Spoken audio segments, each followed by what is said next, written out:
할렐루야, 주님을 찬양합니다. 우리 주님의 은혜와 평강이 넘치기를 빕니다. 오늘은 우리 교회가 시작된 지 18년이 되는 18주년 기념주일입니다. 2000년 5월 셋째 주일에 대구 달서구 신당동 1723-4번지 2층에서 57평짜리 이 상가에 우리가 임대해서 교회가 시작이 되어졌습니다. 그때는 여러 가지 우리가 부족한 것도 많고 또 겉모습은 초라해 보였지만 하나님께서 우리를 통해서 어떤 일을 하실 것인가에 대한 기대감으로 부풀어 있었습니다. 그리고 온 성도들이 참 교회를 사랑하는 마음으로 순수한 마음으로 그렇게 하나가 되어 있었지요. 근데 제가 이렇게 돌이켜 보면은 제가 참 이 목회하는 사람으로서 많이 부족했고 또 교회를 생각할 때에 어떤 인간적인 그런 욕심도 참 많았다는 생각이 들어서 주님 앞에 부끄러움이 있습니다. 큰 교회를 세우고 싶었고 건물도 잘 짓고 싶었고 그런 욕심이 있었는데 지금 생각해 보면 참 부끄럽고 또 주님께 죄송스러운 마음이 있습니다. 이 가정교회를 처음 시작한 최영기 목사님이 자기가 목회를 시작할 때에 세 가지 소원이 있었대요. 첫 번째는 정말 성경에서 말하는 그런 성경의 교회를 세우는 것이었습니다. 그래서 이분이 이제 성경을 읽다 보니까 그 당시에 처음에는 집에서 모였기 때문에 집에서 모이는 교회, 이 가정교회를 시작한 거죠. 그리고 이제 두 번째는 1세대와 2세대가 함께하는 그런 교회를 세우기를 원했다 이야기를 합니다. 이제 그 미국에 이민해 온 그런 한인 교회였기 때문에 그 부모 세대와 자녀 세대는 문화적으로 너무 차이가 많잖아요. 그래서 그 2세대 자녀들의 문화를 이해하고 받아주는 그런 교회를 세우고 싶었다. 실제로 이제 그렇게 되어지죠. 저는 이제 이 부분이 우리에게도 여전히 적용이 된다고 여겨집니다. 오늘날 우리 자녀들은 우리가 살아왔던 시대와는 너무나 다른 시대에 살아가고 있습니다. 그래서 우리 자녀들이 정말 바르게 신앙생활을 할 수 있는 그런 교회 풍토를 만드는 것이 또한 우리의 과제라고 여겨져요. 저도 여전히 이 두 가지가 우리 교회의 과제라고 여겨집니다. 성경에서 말하는 교회를 세우고 우리 자녀들을 위한 그런 교회를 세우는 거죠. 그리고 이분이 또 이 세 번째 소원을 이야기하셨는데 저는 처음에 그 이야기를 들을 때에 별로 관심이 없었습니다. 저하고는 거리가 멀은 것 같았어요. 그런데 지금은 매우 절실하게 와닿는 이야기입니다. 그 세 번째 소원이 뭐냐 하면 명예로운 은퇴를 하는 것이었습니다. 이분은 처음부터 이제 그런 생각을 가지고 계셨던 거죠. 저는 뭐 교회를 시작하는 시점에 있었기 때문에 또 제가 젊다고 생각했기 때문에 별로 관심이 없었는데 작년부터 부쩍 나도 정말 명예로운 은퇴를 해야 되겠구나 이런 생각을 합니다. 그래서 이제 그분이 이제 그것을 위해 준비를 하고 정말 은퇴 후에는 더 이상 교회에 간섭하지도 않고 이 공적인 자리에서 완전히 물러납니다. 물론 자기가 섬길 수 있는 분야에서는 섬기지만 더 이상 공적으로 어떤 영향력을 행사하거나 충분히 그럴 수 있는 위치에 있었지만은 완전히 후임에게 넘겨주고 떠나갑니다. 참 명예로운 은퇴죠. 그래서 이제 저 개인적으로는 이 세 번째 정말 이 명예로운 은퇴를 하는 것이 저로서도 굉장히 중요한 일이다 하는 생각을 합니다.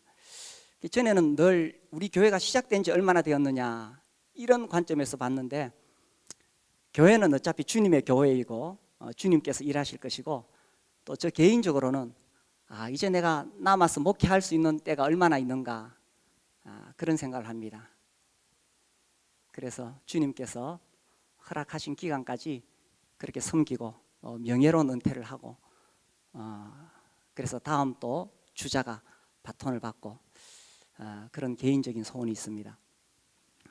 하나님께서는 각 시대마다 그 하나님의 계획과 뜻을 이루기 위해서 사람을 부르십니다. 그래서 모세를 부르셔서 이스라엘 민족을 애굽에서 나오게 하시죠. 이것이 이제 모세의 역할이었습니다. 그리고 이제 여호수아를 부르셔서 이스라엘 민족이 가나안 땅에 들어가게 하시죠. 모세는 이 마지막에 정말 그 가나안 땅에 한번 들어가 보고 싶었습니다. 그래서 하나님께 하나님 나로 이 요단강을 건너가서 저 아름다운 땅을 보게 하소서. 사실 모세가 고생 많이 했잖아요. 40년 동안 그렇게 고생을 했으니 한번 그 약속의 땅에 들어가서 밟아보고 싶었지 않겠어요? 근데 주님이 단호하게 이야기하십니다. 너는 건너가지 못한다. 이만해도 족하니 이렇게 이야기하십니다. 이만해도 족하니 이 일로 다시 내게 말하지 말라. 아주 단호하게 이야기하십니다. 그래서 거기까지가 모세의 역할이고 이제 그 다음에는 여호수아가 하게 되는 거죠. 그래서 모세는 하나님께서 자기에게 주신 그 시대적인 사명을 이루고 그렇게 가는 겁니다.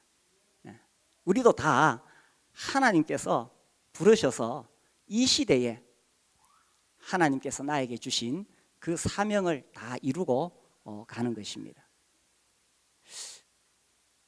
그래서 하나님께서 과연 이 시대에 그러면 무엇을 하고 계시는가 알 필요가 있겠죠. 그래서 하나님이 하시는 일을 해야 됩니다.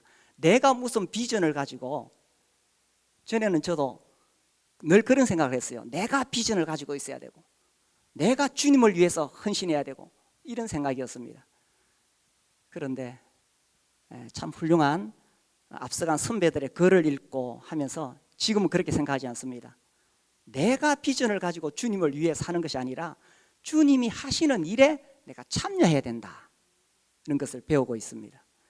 요즘 우리 헨리 블랙가비의 하나님을 경험하는 삶 하는 책을 가지고 또 우리 세 가정하고 이렇게 같이 공부하고 있습니다. 그래서 내가 중심이 아니라 하나님이 하시는 일에 참여해야 되는데, 그럼 이 시대 하나님은 어떤 일을 하고 계시느냐 하는 거죠. 그것을 잘 분별하는 것이 매우 중요하다는 것입니다. 우리 오늘 성경에서 이사갈 지파에 대한 이야기를 읽었습니다.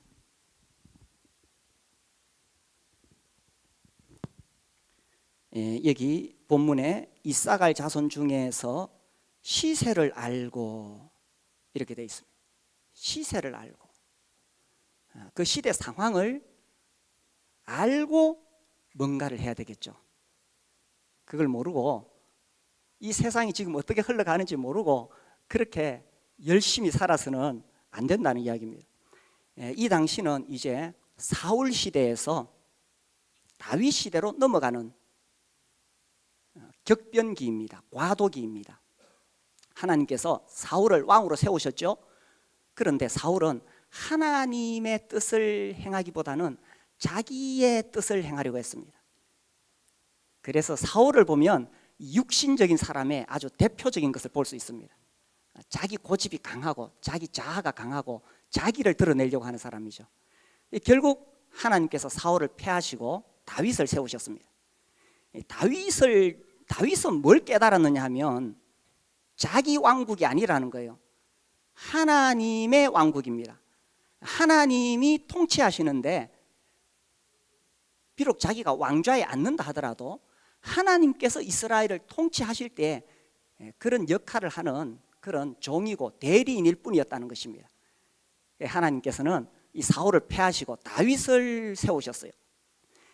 그런 과도기에 있는데 그런 상황을 이사갈 자손 중에서는 그것을 아는 사람들이 있었다는 것입니다. 시대가 지금 어떻게 흘러가는지를 알아야 돼요. 사울이 마지막에 권력을 잡고 있다고 해서 사울에게 붙어야 될 것이 아니라 하나님께서 다윗을 기름 부어 새로운 왕국을 시작하고 계시기 때문에 다윗을 섬기는 것이 시세를 아는 것이었습니다. 그래서 우리가 오늘날 이 시대가 어떠한가를 알 필요가 있다는 것입니다. 이 시대의 특징은 기독교를 반대하는 상황이죠.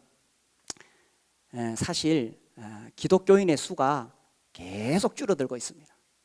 오래전에 어느 교단에서 14만 4천 명이 줄었다 이래가지고 하필 14만 4천이냐 이렇게 이야기했습니다. 아무튼 계속 기독교인은 줄어들고 있습니다. 70년대, 80년대 이 기독교가 성장하는 그런 시대가 아니라는 것입니다. 이 어느 대형 교회에서 성공적으로 목회를 한 목사님이 이제 은퇴하셨어요. 아주 큰 대형 교회를 잘 목회하고 존경받으며 은퇴하셨어요. 이분이 이제 젊은 이 목사들이 앉아 있는 자리에서 이런 이야기를 했습니다.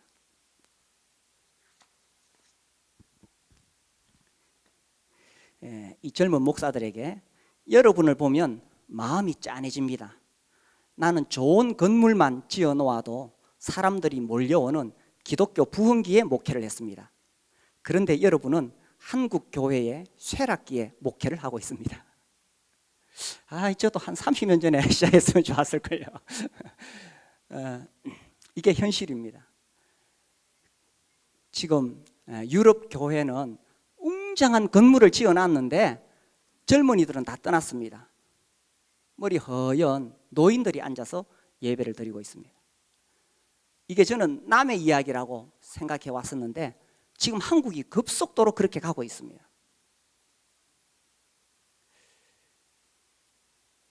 이 인터넷이나 SNS 이런 이걸 접해보면은 계속 이 기독교의 비리를 밝히고 이 반기독교적인 정서가 팽배합니다.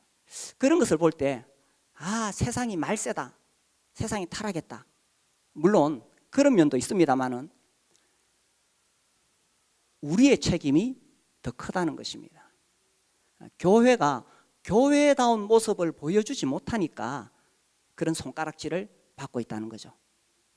그래서 시세를 알고 이 시대에 우리가 어떻게 하면 정말 성경에서 말하는 그런 교회의 모습을 보여줄 것인가, 그런 교회를 세울 것인가 하는 것이 우리의 첫 번째 과제라는 것입니다. 두 번째는 말씀드렸듯이 우리 자녀들이 자라오고 있는 이 세대는 우리 기성세대가 경험했던 것과는 전혀 다른 시대입니다. 우리 때만 해도 어떤 면에서 믿는 가정의 자녀들은 당연히 자라서 교회를 떠나지 않았습니다. 믿음 안에 자랐고 교회 안에서 주님을 섬겼습니다. 그런데 지금 우리 자녀들은 그렇지 않습니다. 이 자녀들이 자라서 여전히 믿음을 가지고 교회 안에 있을 것이라고 생각한다면 큰 오산입니다. 얼마나 지금 위험한 지경에 있는지 모릅니다. 학교에서부터 교과서에 기본적으로 진화론이 깔려 있습니다. 창조주 하나님을 믿는 것은 하나의 종교적인 신념으로 몰아붙입니다.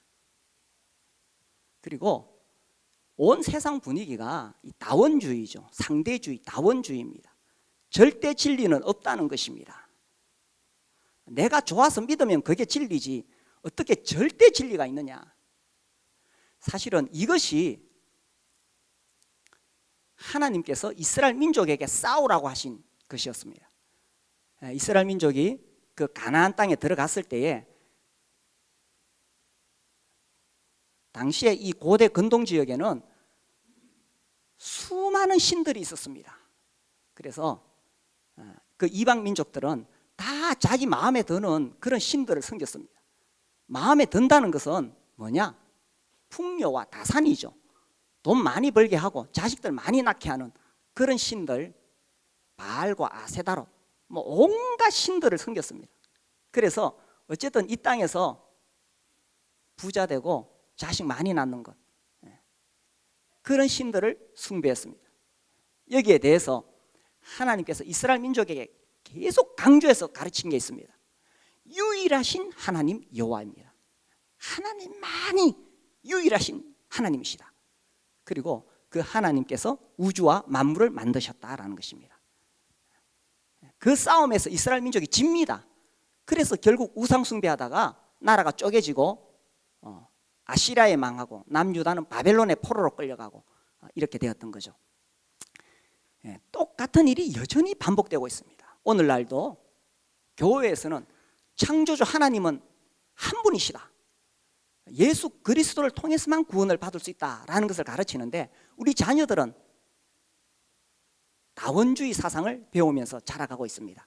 어떻게 신이 하나뿐이냐, 진리가 어떻게 하나뿐이냐, 학교에서부터 사회로부터 그렇게 자라가는 우리 자녀들, 그리고 가정이 깨어지고 있고 권위가 추락하고 있습니다. 이 권위가 추락한다는 것은, 이것은 하나님을 믿는 믿음에 매우 반대되는 것입니다. 하나님은 권위의 하나님이시고 그 하나님으로부터 권위가 흘러내려와서 우리가 순종하는 것을 배우고, 순종하는 것이 믿는 것이고 믿는 것이 구원이죠. 근데 이런 이 하나님이 세우신 질서가 다 파괴되는 그런 시대에 살아가고 있습니다. 그래서 우리 교회의 두 번째 과제는 정말 우리 자녀들, 이 다음 세대가 하나님 앞에서 바르게 신앙을 전수받아서 하나님 나라의 일꾼이 되도록 하는 것. 이 두 가지 과제가 우리에게 있다고 여겨집니다. 그래서 이사갈 자손도 시세를 알고, 우리 기성세대에 계신 분들은 옛날에 우리가 있었던 그런 시대와 지금 같다고 여기면은 교회는 점점 더 쇠락할 것이고 10년 뒤, 20년 뒤에 우리의 많은 자녀들이 교회를 떠날 수 있다는 것입니다. 그래서 우리 교회가 정말 이 두 과제를 어떻게 하느냐 하는 것이 이 시세를 알고 이 시대에 하나님께서 우리에게 주신 사명이라고 여겨집니다.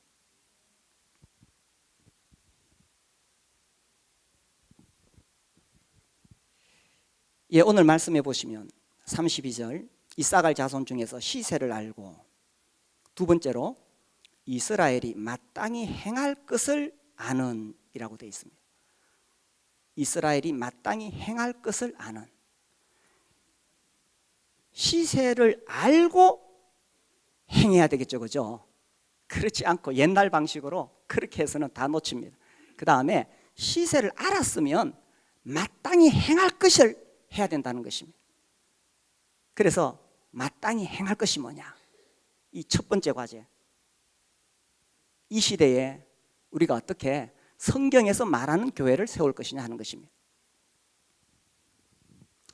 많은 교회들은 다 자기 교회가 가장 성경적이라고 말을 합니다. 그러나 실상 그렇지 못했기 때문에 이런 기독교가 손가락질 받는 현상이 생긴 거죠. 우리 교회는 8년 전부터 이 집에 있는 교회, 가정교회를 세우려고 애를 써왔습니다. 성경을 읽어보니까 초대교회 시대에 다 집에서 모였다는 것입니다.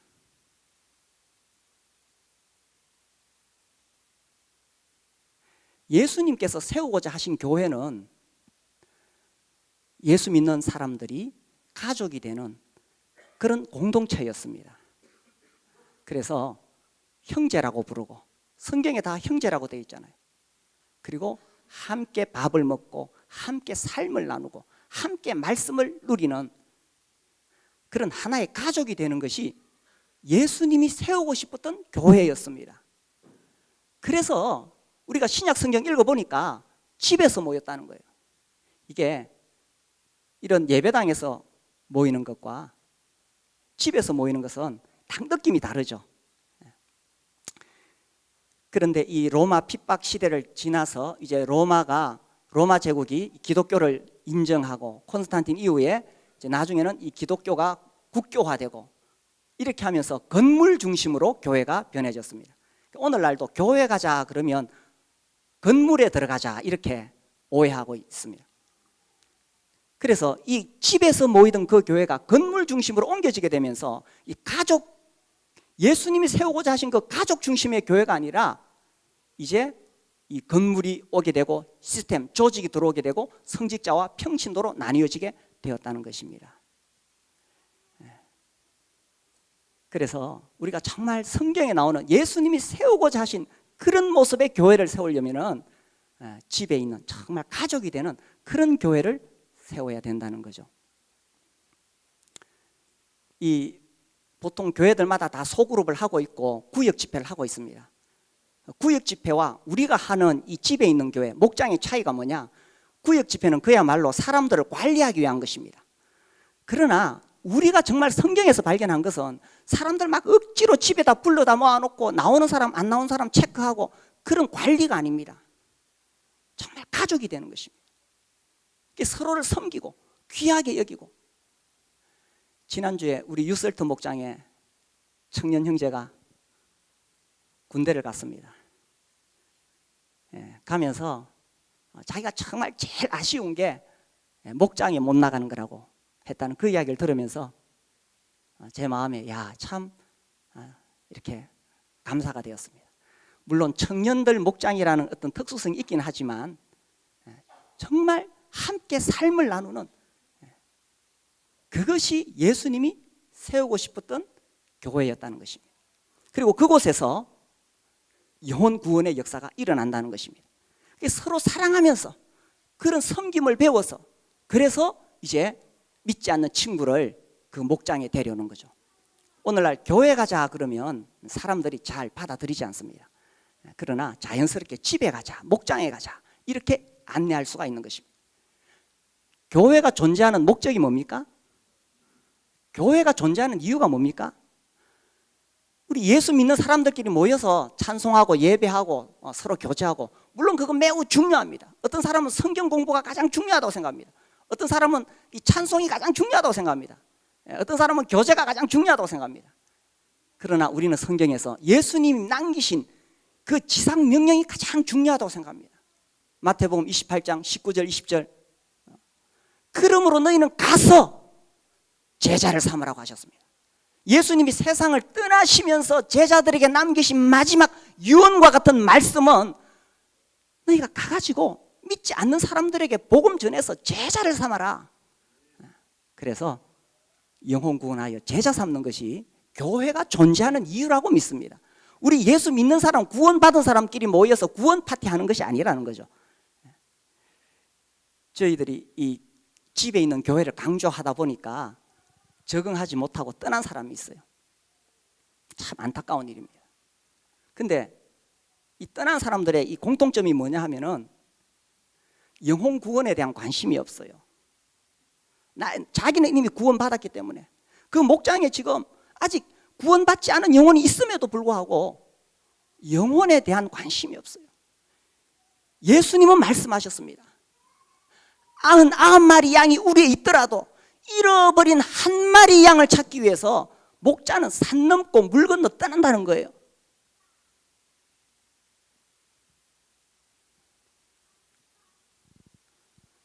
저희들이 중국에 있을 때에 북경을 가게 되었어요. 이제 우리 애들이 3명이잖아요. 그때 이제 북경에서 올림픽을 하고 있었을 때입니다. 2008년도. 이제 역에 내려서 택시를 타는데 보통 이제 우리가 개인적으로 택시를 잡아서 타잖아요. 그런데 그때는 공안들이 딱 와가지고 택시를 잡아줘요. 그리고 딱 4명씩 탈 수 있도록 4명만 탈 수 있도록 그렇게 합니다. 그때 우리 막내가 아주 어렸잖아요. 애기거든요. 그럼 우리가 지금 가족이 5명인데 이 중국말도 제대로 못하는데, 그죠? 이 5명이 갈라서 택시를 탔다가는 못 만날 수가 있습니다. 그러면 4명만 타야 되니까 하나 떼놓고 갈까요? 어떻게 하시겠어요? 하나 떼놓고 가실 분 있습니까? 그래, 제가 공안에게 온갖 제가 아는 중국말을 다 동원해가지고 설득을 시켰습니다. 떼를 썼습니다. 그래서 특별 예외로 우리는 5명 타고 갔습니다. 네. 가족은요, 한 명도 놓칠 수가 없는 거예요. 하나님 입장에서 보면 잃어버린 한 영혼이 더 소중하다는 것입니다. 큰아들은 둘째 아들 왔을 때 아버지가 송아지 잡으니까 막 짜증을 냈죠. 그러나 아버지는 그렇지 않았다는 것입니다. 우리 목장에서 제일 소중한 사람이 누굽니까? 우리는 아직 예수님 믿지 않는 사람을 VIP라고 부릅니다. 왜 VIP입니까? 우리 교회 성장하는데 도움이 됐습니까? 그게 아니죠. 하나님 보실 때 그는 매우 중요한 사람입니다. 하나님 보실 때 잃어버린 한 마리 양이 우리에 있는 99마리보다 더 소중한 그 한 사람이라는 것입니다. 그래서 왜 우리가 앞으로 더위가 오는데 이 더운 여름에도 집에서 모여서 그렇게 밥을 해먹고 그렇게 하려고 그럽니까? 그렇게 하다가 한 영혼이라도 건지기 위해서. 왜? 그것이 예수님이 원하시는 교회였으니까. 그래서 우리가 어떻게 하면 이 성경에서 말하는 교회를 세울 수 있을까? 그래서 우리가 집에 있는 교회를 세우려고 그렇게 애를 쓰고 있는 것입니다. 두 번째로, 어떻게 우리 다음 세대에 이 복음을 전할 것이냐. 이것은 정말 쉬운 일이 아닙니다.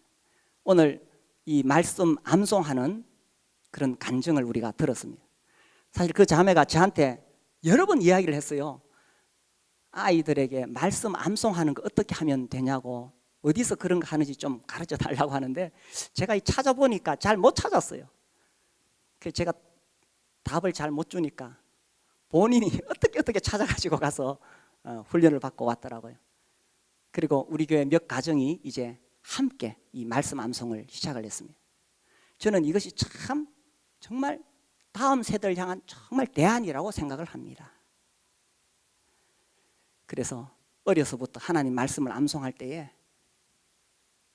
그 중심에 하나님을 경외하는 마음이 평생 있을 거라고 생각합니다.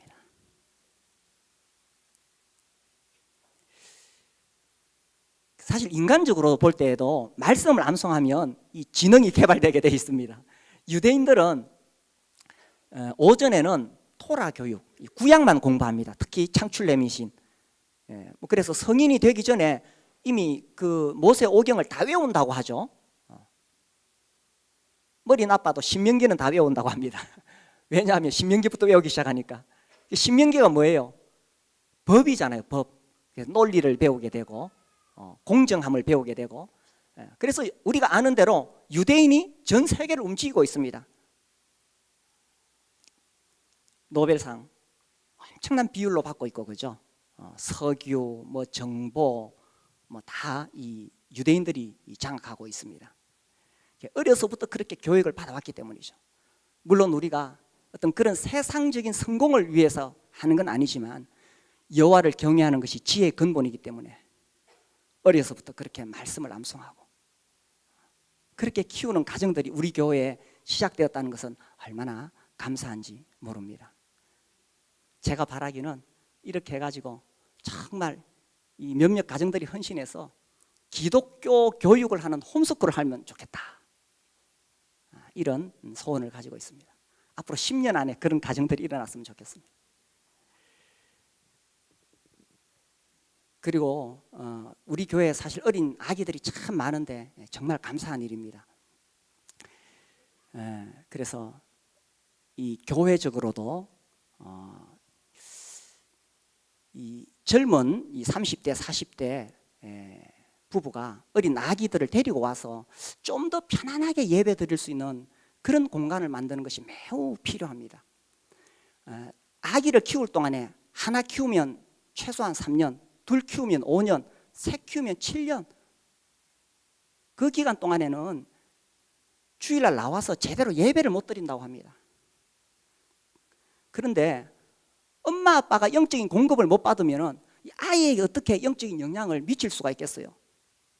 그래서 이 젊은 가정들이 와서 좀 더 교회에서 편안하게 예배 드릴 수 있는 그런 환경과 그런 공간을 또 우리가 또 연구해서 만들 필요가 있습니다. 그래서 이 젊은 부모들이 교회 와서 예배 시간을 통해서 감동을 받고 정말 내 자녀를 믿음 안에서 키워야지, 그렇게 결심을 하고 그래서 그 자녀들을 이렇게 믿음 안에서 키우고, 또 우리 청년들이 이제 고등학교 딱 졸업하면 다 어린이나 혹은 청소년부 교사가 되어가지고 아이들을 잘 가르치고, 그렇게 이제 이 선순환이 계속 일어나는 거죠. 제가 이 루이스 부시 박사님에 대해서 여러 번 소개를 해드렸습니다. 이분이 1989년도에는 1040 윈도우 창을 이야기했어요.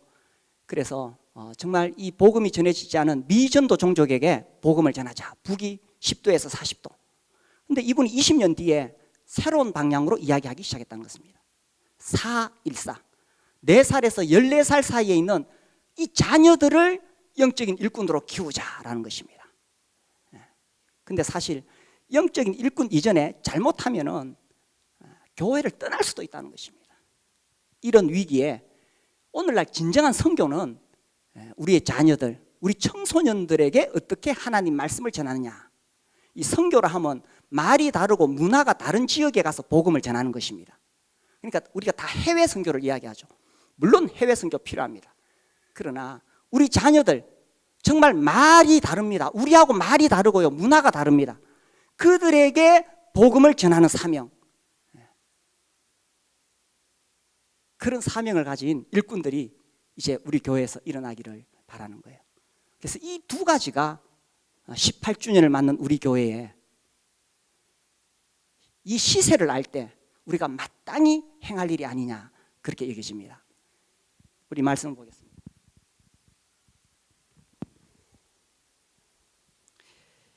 이 32절, 시세를 알고 이스라엘이 마땅히 행할 것을 아는 우두머리가 200명이니 그들은 그 모든 형제를 통솔하는 자이며. 여기 보니까 그런 우두머리 지도자들이 있습니다. 그래서 우리 교회에 정말 이 시세를 알고 마땅히 행할 것을 아는 그런 일꾼들이 일어나야 된다는 거죠. 이 첫 번째 과제, 신약의 교회를 세우기 위해서 우리가 집에 있는 교회를 이제 배웠습니다. 그래서 우리 성도님들이 이 목자 목녀를 중심으로 정말 이 목장을 잘 세울 수 있게 되기를 바랍니다. 어느 조직이나 단체든지 리더가 중요하죠. 사탄은 그 리더를 넘어뜨리려고 온갖 술수를 다 씁니다. 그래서 우리 목자 목녀가 이 목장을 잘 이끌어갈 수 있도록 기도하고 또 함께 협력해주고 또 집을 개방하는 겁니다. 우리 집은 너무 좁아요. 근데 실제로 그렇게 섬기는 가정들 보면 방 2칸짜리, 어떨 때는 사람이 많아가지고 침대를 세워놓고 그렇게 가정을 개방합니다. 있는 거 다 보여주고 함께하는, 이게 가족이잖아요.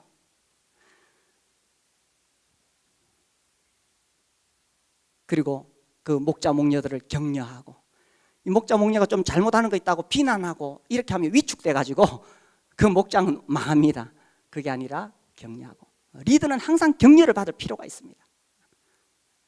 저한테도 자꾸 약점만 지적하면 제가 넘어집니다. 다 똑같은 거예요. 특별히 하나님이 교회에 세운 리더들을 격려하고 존중하고, 그렇게 할 때에 함께 살아날 수가 있다는 것입니다. 그리고 교사가 되는 것입니다. 매주마다 교사가 되지 못할지라도 무슨 특별한 행사를 할 때에 지원할 수 있습니다. 여름 성경학교 할 때 내가 간식 교사가 되겠습니다. 내가 태워다 나르겠습니다. 내가 기도하겠습니다. 이렇게 교사가 될 수 있습니다. 그렇게 해서 교회를 세우고 우리 다음 세대를 키워가는 거죠. 그리고 나아가서 진짜로 여기 계신 분들이 다 목자가 되고 목녀가 되시길 바랍니다. 정말 성경에서 말하는 교회를 세우기 위해서, 영혼 구원하여 제자 삼는 교회를 세우기 위해서 예수님께서 제자를 삼으라고 하셨어요. 저는 옛날에 성경 공부를 많이 시키면 제자가 되는 줄 알았어요. 나도 성경 공부 많이 하면 제자가 되는 줄 알았어요. 근데 성경 공부 많이 하니까 제자가 되는 게 아니라 학자가 되더라고요. 학자가 되면 저같이 말씀 전하는 사람은 좋지만 그렇지 않으면은 남을 비판하게 됩니다. 예수님은 학자를 삼으라고 하지 않으시고 제자를 삼으라고 하셨어요. 그래서 정말 예수님처럼 섬기는 사람, 영혼 구원하여 제자 삼는 사람을 만드는 사람, 그 사람이 제자가 되는 거죠. 그래서 여기 계신 우리 형제님들 다 목자가 되시길 바랍니다. 목자가 되는 소원을 가지시기를 바랍니다. 혹시 어떻습니까? 지금 목장의 목자를 보니까 너무 힘들어 보입니까? 나는 저 목자 못하겠다. 난 저 목녀 못하겠다. 너무 힘들어 보이고 지쳐 보인다면 제가 그런 생각을 했어요. 이게 참 내가 목회를 잘 못해서 그렇구나. 이 목자로 섬긴다는 것이 가정을 열고 영혼 구원하기 위해서 예수님 말씀대로 순종하며 살아가는 것이 얼마나 영광스러운 것인가를 보여줘야 되는데 그것이 지쳐 보이고 힘들어 보인다면 제 잘못입니다. 제가 목회를 잘 못해서 그런 거예요. 어떻습니까? 주님을 섬기는 것이 어렵고 지치고 그런 것입니까? 아니면은 정말 하나님이 나에게 이런 일을 맡기시다니 영광스러운 일입니까? 우리 교회 신당동에 있던 시절에 어떤 형제님 한 분이 부부 싸움만 하고 나면 저한테 찾아와가지고 교회에서 하던 일을 다 그만두겠대요. 그래가지고 제가 막 말렸습니다. 형제님 그러시면 안 되죠. 말리니까 또 하더라고. 그 다음에 또 부부 싸움하고는 또 와가지고 또 그만두겠대요. 또 제가 막 말렸습니다. 형제님 그만두시면 그 일을 누가 합니까? 그래가지고 또 제가 격려해서 했어요. 그 다음에 부부 싸움하고 또 못하겠대. 그때는 이제 찾아오지도 않고 문자를 딱 보냈더라고요. 그래서 제가 생각을 했습니다. 또 찾아가서 격려를 해야 될 것이냐. 그러다가 제 마음에 이런 생각이 들었습니다. 교회에서 맡겨주신 일에 섬길 수 있는 것은 하나님이 나에게 허락하신 특권인데 그것을 부부싸움한 감정 때문에 그냥 쉽게 내팽개치겠다고 하면 이건 정말 싸구려 사역이 아니냐. 할 사람이 없으니까 내가 찾아가가지고 제발 해달라고 부탁할 수 있는 것이 주님의 일인가. 그 다음에 제가 아무 말도 안 했어요. 우리가 주님을 섬길 수 있는 것은 특권이지 않습니까? 그래서 못하겠다 하는 사람에게 물론 때로는 격려가 필요하고 위로가 필요합니다. 그러나 진짜 그것을 가벼이 여기고 못하겠다 하는 사람에게 맡길 수 있는 일 아니라는 것입니다. 하나님을 섬기는 것은 영광스러운 일이 아닙니까? 제가 청년 시절에 어떤 형제 하나가 이런 말을 하더라고요. 자기는 믿는 가정에 태어나서 억울하대. 왜 그러냐 그러니까 자기는 어려서부터 하나님을 알고 너무 일찍 구원을 받았대요. 깜짝 놀랐어요. 그럼 뭘 원하느냐? 그러니까 자기는 안 믿는 가정에 태어나서 자기 마음대로 세상 연락을 즐기다가 죽기 전에 예수 믿고 구원받아 천국 갔으면 좋겠대요. 그 십자가의 강도처럼.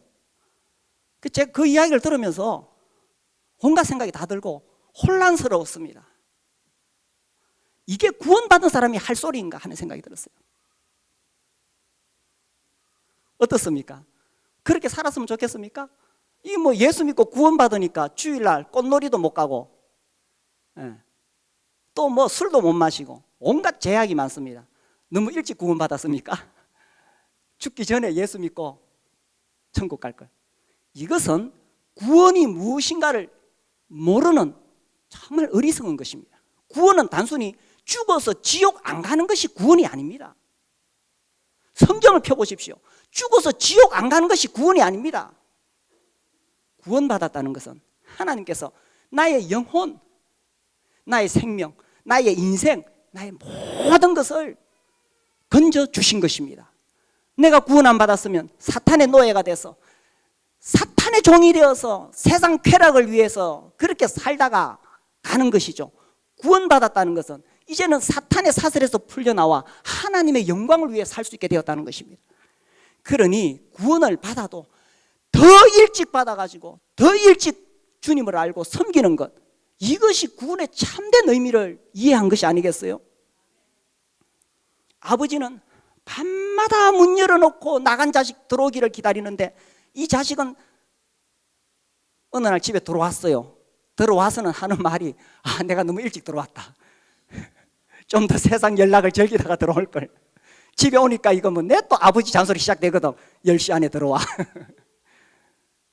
그 나간 자식 들어오기를 문 열어놓고 낮이나 밤이나 기다리던 그 아버지의 마음을 조금이라도 이해했겠어요? 하나님, 우리가 구원받기를 너무나 간절히 바라서 자기 아들 십자가에서 피 흘려 죽게 하고 어서 돌아오, 어서 돌아오 기다리시는데 나는 세상 연락 다 즐기다가 죽기 전에 믿겠다는 것입니까? 다 젊을 때 구원받아야 되고요. 우리가 주님을 섬기는 것도 더 젊을 때 시작하는 것입니다. 더 젊을 때, 나이 들어서 힘없을 때 어떻게 하겠어요? 젊을 때, 그때 나한테 힘이 있고 나에게 열정이 있을 때, 그때 내가 어떻게 주님을 섬길 수 있을까? 그때 뛰어드는 것입니다. 우리 언젠가 인생이 끝나고 나서 주님 앞에 섰을 때에 너 뭐 하다가 왔니? 너 세상에 있을 때 뭐 하다 왔니? 물으면 뭐라고 대답하시겠습니까? 그때에 주님 나 목자하다가 왔어요. 주님 나 목리하다가 왔어요. 주님 나 어린이 영혼 붙잡고 그 어린이 구원받도록 기도하다가 교사하다가 왔어요. 그렇게 답할 수 있다면 우리 인생 성공한 거 아니겠습니까? 그래서 우리 교회에 이 두 가지 과제가 있다고 여겨집니다. 그래서 우리 교회가 정말 성경에서 말하는 예수님이 세우고 싶었던 그 교회, 정말 가족 공동체, 이게 되려면 삶을 나누어야 되고 집에서 함께, 그죠? 그런 교회, 그래서 영혼 구원의 역사가 일어나는 교회, 그런 교회가 되는 것입니다. 그리고 두 번째로 우리의 자녀들이 이 교회라는 넉넉한 울타리 안에서, 여기서 말씀 안에서 자라가는 거죠. 그래서 우리 자녀들이 여기서 아기였을 때는 말씀 암송하고 자라서는 신앙을 배우고 그렇게 해서 다음 세대 일꾼이 되는 것입니다. 18주년 기념주일에 우리 앞으로 이런 교회가 되기를 바라는 마음으로 함께 기도하고 함께 섬길 수 있게 되기를 바랍니다. 우리 함께 일어나서 기도하겠습니다.